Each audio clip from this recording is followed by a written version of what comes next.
ఇప్పుడు చెస్ ఎలా ఆడాలి ఏంటి అనేది అయితే చూద్దాము. ఫస్ట్ ఇది చెస్ బోర్డు. ఈ చెస్ బోర్డులో బ్లాక్స్ అండ్ వైట్స్ ఉంటాయి. బ్లాక్ వచ్చేసి ఇవన్నీ స్క్వేర్స్ అనమాట. Black square, white square. Black squares వచ్చేసి 32 ఉంటాయి, వైట్ స్క్వేర్స్ వచ్చేసి 32 ఉంటాయి. అంటే ఓవరాల్గా చెస్ బోర్డు మీద ఎన్ని ఉంటాయి? బ్లాక్ అండ్ వైట్స్ 64 ఉంటాయి. ఇటువైపు ఆపోజిట్ వాళ్ళు ఉంటారనమాట. మనకి ఇటు 2 లైన్స్ మన కాయిన్స్ అనేది పెట్టేసుకుంటాము. ఏవే కాయిన్స్ ఉంటాయి, ఎలా అరేంజ్ చేయాలి అనేది అయితే ఇప్పుడు చూద్దాము. అరుష్ నీదేది సెలెక్ట్ చేసుకో. వైట్ నీది అరేంజ్ చేయి. వీటిని పాన్స్ అంటారు, అంటే సోల్జర్స్ అంటాం కదా, వీటి పేరు పాన్స్. ఇవి 8 ఉంటాయి. ఆపోజిట్ వాళ్ళకు కూడా అంతే సేమ్.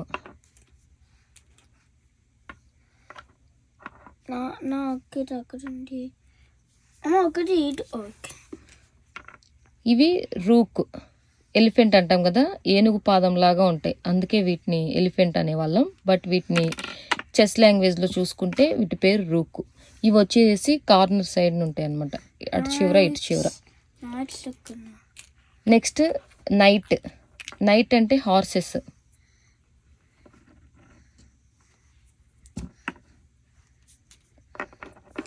ఇవి బిషప్.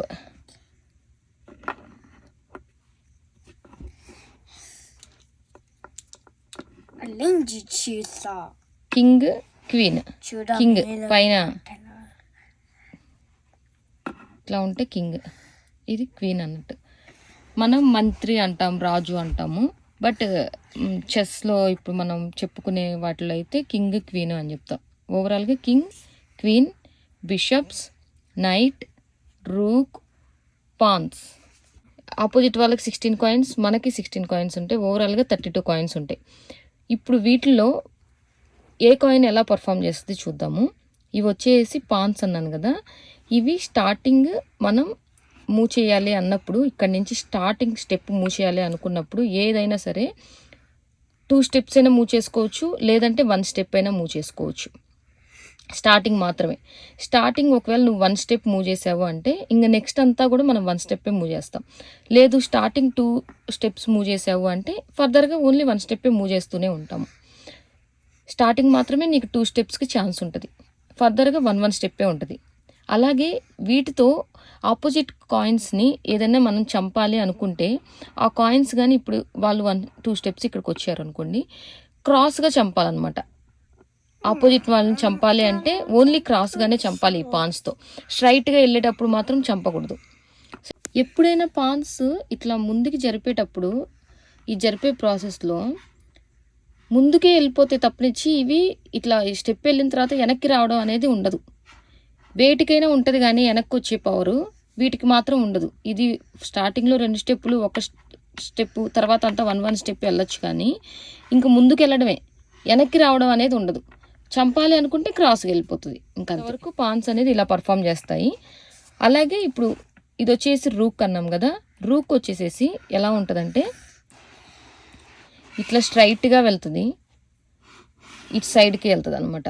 ఏదైనా కానీ అప్, డౌన్, లెఫ్ట్, రైట్ స్ట్రైట్గా ఉంటాయి అనమాట. అలాగే ఇది మూవ్ అవ్వాలి అంటే జంప్ చేయలేము మధ్యలో కాయిన్ ఉన్నప్పుడు. ఇది లేని సందర్భంలోనే మనం మూవ్ చేయగలుగుతాం, సైడ్కైనా సరే, ఫ్రంట్కైనా సరే, బ్యాక్ అయినా సరే. దీంతో ఏదైనా కిల్ చేయాలి, దీన్ని ఆపోజిట్ వాళ్ళని చంపాలి అంటే అది కూడా అంతే, స్ట్రైట్గానే చంపేసేయాలి, బ్యాక్గానే చంపేసేయాలి. అంటే ఇది ఎలా అయితే పర్ఫామ్ చేస్తుందో ఆ స్టైల్లోనే ఇది ఆపోజిట్ వాళ్ళని చంపచ్చు, కానీ ఇంకా క్రాస్గా కానీ అట్లా ఎలాంటివి ఉండవు అనమాట. దీనికైతే మనం క్రాస్గా అనుకున్నాం కదా, సో అలా కాదు, ఇది మాత్రం స్ట్రైట్గానే. ఇవి వచ్చేసేసి ఇవి 2 ఉంటాయి, ఇటు చివర ఇటు చివర, ఇవి అంతే. ఇది వచ్చేసి నైట్. నైట్ అంటే హార్స్ వచ్చేసేసి ఎల్ షేప్లో మూవ్ అవ్వచ్చు. ఇప్పుడు ఇక్కడ ఉందనుకోండి, ఫర్ ఎగ్జాంపుల్ అసలు ఇది ప్లేస్ ఉంది, ఈ ప్లేస్లో ఉందనుకోండి, ఇక్కడ నుంచి దీనికి ఎల్ అంటే చాలా ఉంటాయి అన్నమాట సోర్సెస్. ఇప్పుడు ఎల్ అంటే ఇది ఎలాగా, ఈ ప్లేస్ నుంచి మనకి 8 అవ్వచ్చు అనమాట. ఎల్ షేప్ అంటే 1, 2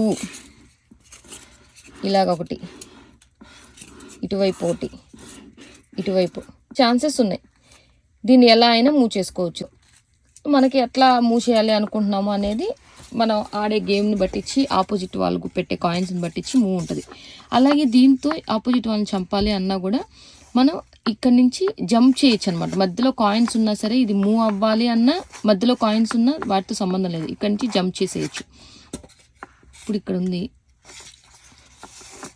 ఇప్పుడు నేను దీన్ని ఎల్ షేప్లో రావాలి అంటే నేను ఇక్కడ రావాలనుకుంటున్నా, అంటే మధ్యలో నాకు కాయిన్ ఉంది అయినా సరే పర్లేదు, ఎందుకంటే హార్స్ అనేది జంప్ చేస్తుంది కాబట్టి ఎల్ షేప్లో దీన్ని జంప్ చేయొచ్చు. లేదు ఇప్పుడు ఇది చంపేలాగా ఉంది, ఇక్కడ పెట్టేసాము, దీన్ని ఇప్పుడు కిల్ చేయొచ్చు. మధ్యలో మాత్రం ఏదన్నా కాయిన్ ఉందనుకోండి, ఇప్పుడు ఇట్లా కాయిన్ ఉంది అయినా పర్లేదు, ఇట్లా దీన్ని చంపేసేయచ్చు. ఇలా నైట్ అనేది పర్ఫామ్ చేస్తుంది, అంతే కదా హరీష్. నెక్స్ట్ బిషప్ వచ్చేసి వైట్ బిషప్, ఇది బ్లాక్ బిషప్. వైట్ క్రాస్గా వెళ్తుంది, ఇటువైపు అయినా వెళ్ళొచ్చు ఇటువైపు అయినా వెళ్ళొచ్చు. బ్లాక్ వచ్చేసి బ్లాక్ సైడ్నే వెళ్తుంది. బట్ ఇది ఎప్పుడైనా సరే కాయిన్ ఉన్నప్పుడు జంప్ చేయకూడదు. ఇప్పుడు నేను ఇక్కడ ఉందనుకోండి, ఇక్కడ నుంచి నేను డైరెక్ట్గా ఇట్లా మూవ్ చేసి ఇక్కడికి రాకూడదు, ఎందుకంటే మధ్యలో ఈ కాయిన్ ఉంది కదా నాది. ఈ కాయిన్ లేనప్పుడే, ఈ కాయిన్ ఇట్లా ముందుకు ఉన్నప్పుడు ఇది ఎప్పుడైతే ఖాళీ అవుతుందో అప్పుడే నేను ఈ బిషప్ని మూవ్ చేయగలను, లేదంటే బిషప్స్ని మూవ్ చేయకూడదు. వాటిని ఆపోజిట్ వాటిని చంపాలన్నా సరే కాయిన్ మధ్యలో ఉండకూడదు అనమాట. ఇటువైపు వెళ్ళాలి, ఆ వెళ్ళే దారిలోనే మధ్యలో ఉంటే చంపేసేయాలి. ఇది ఇంకా ఇట్లా పర్ఫార్మెన్స్ తప్పనిచ్చి ఇంకేమీ ఉండదు, ఇట్లా వెనక్కైనా రావచ్చు ఏవి లేనప్పుడు మాత్రమే. Black bishop black, white bishop white, ఇంకంతే. నెక్స్ట్ కింగ్ వచ్చేసేసి జస్ట్ ఇక్కడ నుంచి చూపిస్తున్న కాయిన్స్ లేవు కాబట్టి ఇప్పుడు ఇక్కడ ఉందనుకోండి king, only 1 step side by side front swap చెప్తా, లాస్ట్లో చెప్తా. కింగ్ వచ్చేసి ఓన్లీ 1 స్టెప్ అనమాట, అది ఫ్రంట్ బ్యాక్ ఎలా అయినా. కింగ్ పర్ఫార్మెన్స్ వచ్చేసి ఓన్లీ 1 స్టెప్ మాత్రమే, అది ఫ్రంట్ కానీ బ్యాక్ కానీ సైడ్ కానీ క్రాస్ కానీ ఎలా అయినా సరే. దీన్ని చంపాలి అన్నా అంతే, మూవ్ చేయాలి అన్నా అంతే, ఓన్లీ 1 స్టెప్. నెక్స్ట్ క్వీన్ వచ్చేసేసి దీనికి అన్ని పవర్స్ ఉంటాయి అన్నమాట. అంటే రూకున్న పవర్ ఉంటుంది, బిషప్కున్న పవర్ ఉంటుంది, కింగ్కున్న పవర్ ఉంటుంది, పాన్స్కున్న పవర్ ఉంటుంది. కానీ లేనిది ఏంటి అంటే నైట్ లాగా పర్ఫామ్ చేయదు, అంటే ఎల్ షేప్ లాగా వెళ్ళకూడదు, మిగిలిన అన్ని లాగా వెళ్ళిపోవచ్చు. ఎల్ షేప్ ఇప్పుడు నైట్ వచ్చేసేసి మధ్యలో కాయిన్ ఉన్న జంప్ చేయొచ్చు కదా, కానీ ఇది అట్లా కాదనమాట, జంప్ చేయకూడదు. ఇది కూడా కాయిన్ లేనప్పుడు మాత్రమే దీని పర్ఫార్మెన్స్ అనేది మనకి చూపిస్తుంది. అన్ని విధాలుగా అన్ని పవర్స్ ఉంటాయి అన్నమాట దీంట్లో. ఇది చాలా పవర్ఫుల్, ఎందుకంటే రాజు పక్కన మంత్రి ఉన్నప్పుడు అన్ని సలహాలు ఇస్తూ ఉంటారు కదా. ఇప్పుడు మనం ఇది క్వీన్ అంటాము, ఇంట్లో ఆడవాళ్ళకి కూడా పవర్ ఎక్కువ కదా కింగ్ కన్నా క్వీన్ అన్నట్టు. నెక్స్ట్ ఫైనల్గా ఒక రూల్ అయితే ఉంది, ఆ రూల్ అయితే గుర్తుపెట్టుకోండి. ఏంటి అంటే మనం గేమ్ ఆడేటప్పుడు ఇలా మూవ్ చేస్తాం కదా, ఇప్పుడు ఒకవేళ బిషప్ కూడా ముందుకు జరిపేసామనుకోండి, అంటే కింగ్ రూక్ ఈ రెండింటి మధ్యలో ఉన్న 2 కాయిన్స్ని మనం మూవ్ చేసిన తర్వాత అసలుకి ఈ రెండింటిని ఒక్కసారి కూడా ఒక్క మూవ్ కూడా అవ్వకుండా ఈ రెంటి మధ్యలో ఏ కాయిన్ లేని సందర్భంలో ఈ రెంటిని స్వాప్ చేసుకోవచ్చు. అది ఈ రెండు కూడా ఈ 2 ప్లేస్లకు వస్తాయి. బట్ స్వాప్ ఎలా అవుతుంది, కింగ్ ఇక్కడికి రూక్ ఇక్కడికి వస్తుంది అనమాట. ఇది కంపల్సరీ ఈ రూల్ గుర్తుపెట్టుకోవాలన్నమాట. మనకు చెస్ ఆడాలి అంటే ఇప్పుడు నేను చెప్పిన రూల్స్ మొత్తం కూడా ఒక కాయిన్ ఎట్లా పర్ఫామ్ చేస్తుంది, ఈ స్వాపింగ్ ఏంటి అనేది మొత్తం గుర్తుపెట్టుకుంటేనే ఇది బేసిక్, అప్పుడే మనం చెస్ ఆడగలం. సెకండ్ రూల్ వచ్చేసేసి పాన్ ఉంది కదా, ఈ పాన్ కానీ ఎప్పుడైనా సరే ఈ లాస్ట్లో, ఇప్పుడు ఈ 2 తీసేసి చూపిస్తాను, ఆపోజిట్ సైడ్ వాళ్ళకి లాస్ట్ స్టెప్ వరకు వెళ్ళిందో అప్పుడు ఈ పాన్ వచ్చేసేసి క్వీన్ లాగా పర్ఫామ్ చేస్తుంది అనమాట. దానికి అన్ని పవర్స్ వచ్చేస్తాయి. క్వీన్ లాగా చేయొచ్చు, లేదు మనకి వీటిలో ఏ కాయిన్ కావాలంటే ఆ కాయిన్ సెలెక్ట్ చేసుకోవచ్చు. బట్ అన్ని పవర్స్ ఉండేది దేనికి అంటే క్వీన్కి. కాబట్టి మన పాన్ అనేది ఈ లాస్ట్ స్టెప్కి వెళ్ళిన తర్వాత దీని పర్ఫార్మెన్స్ వచ్చేసి క్వీన్ లాగా అయిపోతుంది. అంటే ఇప్పుడు దీనికి అన్ని పవర్స్ వచ్చేస్తాయి. సో ఇట్లా అందరినీ చంపేసేయచ్చు, చెక్ పెట్టచ్చు, క్రాస్గా వెళ్ళొచ్చు, బిషప్ లాగా వర్క్ అవ్వచ్చు, రూక్ లాగా పనిచేయచ్చు. అన్ని పవర్స్ అనేది దానికి వస్తాయి అనమాట. కానీ నైట్ లాగా పని చేయకూడదు అది కూడా, ఎందుకంటే మనకి క్వీన్ అనేది అలా వర్క్ అవ్వదు కదా నైట్ లాగా, అందువలన. సో ఇది బేసిక్ చెస్ గురించి తెలుసుకోవాలి అంటే మాత్రం ఈ వీడియో ఖచ్చితంగా చూడండి, చాలా ఈజీ.